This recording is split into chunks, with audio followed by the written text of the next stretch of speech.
بسم اللہ الرحمن الرحیم، اللہم صلی علی محمد و علی محمد۔ نماز تہجد کی فضیلت کیا ہے اور اس کی برکات کیا ہیں، اس کے فائدے کیا ہیں، اس کا صحیح وقت کیا ہے اور اس کا طریقہ کیا ہے، یہی ہماری آج کی ویڈیو کا موضوع ہے۔ تو یہ یاد رکھیں کہ یہ نماز ایسی نماز ہے جو انسان کی تقدیر بدل دیتی ہے۔ یعنی آپ کو اولاد چاہیے، آپ کو مشکلیں ہیں، آپ کو پریشانیاں ہیں، آپ کی رکاوٹیں ہیں، بندشیں ہیں، ہر ہر قسم کا پریشانی، ہر قسم کی جو مسئلہ ہے اس کا حل ہے نماز شب یعنی نماز تہجد۔ بہت زیادہ اس کی فضیلت ہے، جس میں دو چار ہم مومنین کو بتاتے ہیں۔ سب سے پہلے یہ کہ ایک رکعت کے بدلے 1000 سال کی عبادت کا ثواب ہے۔ سبحان اللہ! یعنی ایک رکعت اگر آپ پڑھتے ہیں تو 1000 سال کی عبادت کا ثواب ہے، اور جب آپ 11 رکعت پڑھیں گے تو 11 رکعت نماز کا 11,000 سال کے برابر ثواب ہے۔ سبحان اللہ! 11 رکعت 11,000 سال کی عبادت کے برابر۔ اور اس کے بعد ایک فضیلت ہے کہ جو انسان نماز شب پڑھتا ہے، نماز تہجد ادا کرتا ہے، وہ 70 جہنمیوں کی شفاعت کروا سکتا ہے۔ یعنی آپ کے دوست، آپ کے رشتہ دار، آپ کے عزیز جن کو اللہ نے پکا جہنمی کر دیا ہے، تو اگر آپ نماز شب ادا کرتے ہیں تو پھر آپ ان 70 لوگوں کی شفاعت کروا سکتے ہیں جن کی آپ چاہے وہ جہنمی ہی کیوں نہ ہو۔ اس کے بعد دنیا اور آخرت کی 1000 حاجت اللہ آپ کی پوری کرے گا۔ یعنی دنیا میں بھی آپ کی 1000 حاجت اللہ پوری کرے گا، اور آخرت میں بھی آپ کی 1000 حاجت پوری کی جائے گی، صرف چھوٹا سا عمل نماز تہجد ادا کرنے کا۔ ایک اور فضیلت ہے کہ اللہ جہنم سے برات لکھ دے گا۔ جو بھی نماز شب پڑھتا ہے، نماز تہجد پڑھتا ہے، تو اللہ اس کے مقدر میں جو جہنم ہے وہ ہمیشہ کے لیے جہنم سے برات لکھ دے گا۔ نماز شب کا وقت کیا ہے اور اس کا طریقہ کیا ہے؟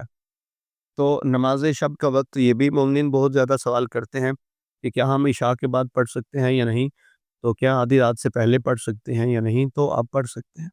اگر آپ تھکے ہوئے ہیں، آپ کو صبح کوئی کام ہے یا کوئی بھی ایسا مسئلہ ہے، یا آپ کو شک ہے کہ شاید میں تھکا ہوا ہوں تو میں آدھی رات سے پہلے سو جاؤں گا، تو آپ نماز عشاء کے بعد کسی بھی وقت نماز شب ادا کر سکتے ہیں۔ لیکن افضل یہی ہے کہ آپ آدھی رات کے بعد اور صبح فجر سے پہلے پڑھیں، اور جتنا فجر کے قریب پڑھیں گے، جتنا دیر کرتے جائیں گے، اتنا زیادہ اس کا اجر و ثواب ہے۔ لیکن اگر آپ پہلے بھی پڑھنا چاہیں تو آپ پڑھ سکتے ہیں، کوئی مسئلہ نہیں ہے۔ نماز شب کا طریقہ کیا ہے؟ اس کے طریقے کو ذرا غور سے سمجھیں۔ سب سے پہلے آپ نے نماز شب کی نیت کرنی ہے۔ میں نیت ایسے ہی کرنی ہے، 2 رکعت نماز شب پڑھتا ہوں، نماز تہجد پڑھتا ہوں کیونکہ 2 رکعت کر کے ہی پڑھنی ہے، تو آپ 2 رکعت کی نیت کر کے میں نیت کرتا ہوں نماز شب کی، نماز تہجد کی، قربتاً الی اللہ۔ یہ نیت کا طریقہ ہے۔ اس کے بعد آپ نے 2 رکعت کر کے 8 رکعت نماز پڑھنی ہے۔ جیسے 2 رکعت نماز فجر پڑھتے ہیں، ویسے ہی آپ نے سورہ الحمد پڑھنی ہے۔ سورہ الحمد کے بعد سورہ توحید پڑھیں یا کوئی بھی سورہ پڑھیں، لیکن بہتر یہ ہے کہ سورہ توحید پڑھیں۔ 2 رکعت کر کے 8 رکعت پڑھیں، یہ آپ کی 4 نمازیں ہو جائیں گی اور 8 رکعتیں ہو جائیں گی۔ 8 رکعت پڑھنے کے بعد آپ تسبیح سیدہ پڑھیں۔ تسبیح سیدہ زہرا سلام اللہ علیہا پڑھنے کے بعد پھر آپ 2 رکعت نماز شفا پڑھیں۔ بعض لوگ اسے نماز شفا بولتے ہیں، تو نماز شفا 2 رکعت پڑھیں۔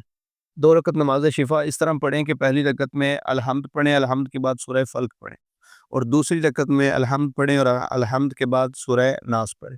اس میں بھی آپ کی مرضی ہے، آپ کوئی بھی سورہ پڑھ سکتے ہیں، سورہ توحید پڑھ سکتے ہیں، سورہ کوثر پڑھ سکتے ہیں، کوئی بھی سورہ آپ پڑھ سکتے ہیں، لیکن اگر سورہ فلق اور سورہ ناس پڑھیں گے تو یہ بہت زیادہ فضیلت رکھتی ہے۔ نماز شفا پڑھیں۔ نماز شفا کے بعد قنوت نماز شفا میں نہیں ہے۔ آپ نماز شفا پڑھ رہے ہیں تو آپ نے اس میں 2 رکعت پڑھ کے تو آپ نے نماز مکمل کرنی ہے، اس میں قنوت نہیں پڑھنی۔ جب آپ نماز شفا پڑھ لیں تو پھر اس کے بعد نماز وتر ہے، یہ 1 رکعت ہے۔ یعنی پہلے آپ 2 رکعت کر کے 8 رکعت پڑھیں گے، اس کے بعد 2 رکعت نماز شفا پڑھیں گے تو یہ ہو جائیں گی 10 رکعتیں، اور آخری جو ایک رکعت ہے وہ نماز وتر ہے۔ نماز وتر کو ایک رکعت اس طریقے سے پڑھیں کہ آپ پہلے نیت کریں، نماز ایک رکعت نماز وتر پڑھتا ہوں نماز تہجد کی قربتاً الی اللہ، تو اس نیت کے بعد آپ شروع کریں اللہ اکبر کہہ کے، تکبیرۃ الاحرام کے بعد آپ سورہ الحمد پڑھیں ایک مرتبہ، سورہ الحمد کے بعد آپ 3 دفعہ سورہ توحید پڑھیں، 3 دفعہ سورہ فلق پڑھیں، 3 دفعہ سورہ ناس پڑھیں، یعنی قل هو اللہ احد، قل اعوذ برب الفلق، قل اعوذ برب الناس۔ تو یہ 3 سورہ پڑھ سکتے ہیں 3 دفعہ، اور اس کے علاوہ بھی آپ کوئی بھی سورہ پڑھ سکتے ہیں، سورہ قدر پڑھ سکتے ہیں، سورہ کوثر، جتنا زیادہ آپ پڑھنا چاہیں آپ پڑھ سکتے ہیں۔ یہ واجب نماز میں ہوتا ہے کہ آپ نے سورہ الحمد کے بعد ایک سورہ پڑھنا ہے، اس کے بعد کوئی اور سورہ نہیں پڑھنا، لیکن جو مستحب نماز ہے آپ اس میں جتنے زیادہ اذکار کریں، جتنا زیادہ قرآن تلاوت کرنا چاہیں آپ کر سکتے ہیں۔ تو الحمد کے بعد 3 دفعہ سورہ توحید پڑھیں، 3 دفعہ سورہ فلق پڑھیں، 3 دفعہ سورہ ناس پڑھیں، اور اس کے بعد دعا کے ہاتھ اٹھائیں اور دعا پڑھیں پہلی رکعت میں ہی، چونکہ یہ ایک ہی رکعت ہے تو آپ سورہ تلاوت کرنے کے بعد آپ دعا کے ہاتھ اٹھائیں اور آپ دعا میں استغفار پڑھیں، دعا میں رزق طلب کریں، آپ دعا میں کوئی بھی ذکر کر سکتے ہیں، کچھ بھی پڑھ سکتے ہیں، قنوت بھی پڑھ سکتے ہیں، اور دعا میں آپ دعائیں مانگیں، اور اس کے بعد دعا میں ہی آپ 40 مومنین کے نام لے کے ان کی مغفرت کی دعا کریں، چاہے وہ مرد ہوں چاہے وہ عورت ہوں، آپ عورتوں کے نام بھی لے سکتے ہیں، مردوں کے نام بھی لے سکتے ہیں، اور آپ زندہ کے نام بھی لے سکتے ہیں اور مردہ کے نام بھی، چاہے مومنین زندہ ہیں چاہے مومنین دنیا فانی سے جا چکے ہیں، آپ ان کے نام لے سکتے ہیں، 40 نام لے کے تو آپ ان کی مغفرت کی دعا کریں۔ اس کے بعد دعا مکمل کر کے آپ رکوع و سجود کریں، رکوع و سجود کے بعد آپ تشہد پڑھیں، پھر سلام پڑھیں اور اپنی نماز کو مکمل کریں۔ تو یہ ہے طریقہ نماز شب کا، نماز تہجد کا، انتہائی آسان ہے، اور انسان سوچ ہی نہیں سکتا کہ اس کے فائدے کتنے ہیں۔ آپ کے پاس رزق نہیں تو اس کے وسیلے سے رزق بھی اللہ عطا کرے گا، آپ کے پاس اولاد نہیں تو اولاد ملے گی، آپ کو کوئی پریشانی ہے پریشانیاں دور ہوں گی، آپ کی تنگ دستیاں دور ہوں گی، آپ کی غربت دور ہوگی، آپ کو اطمینان ملے گا، آپ کے دل کو سکون ملے گا، آپ کو ایسا محسوس ہوگا جیسے آپ اللہ کے قرب میں ہیں۔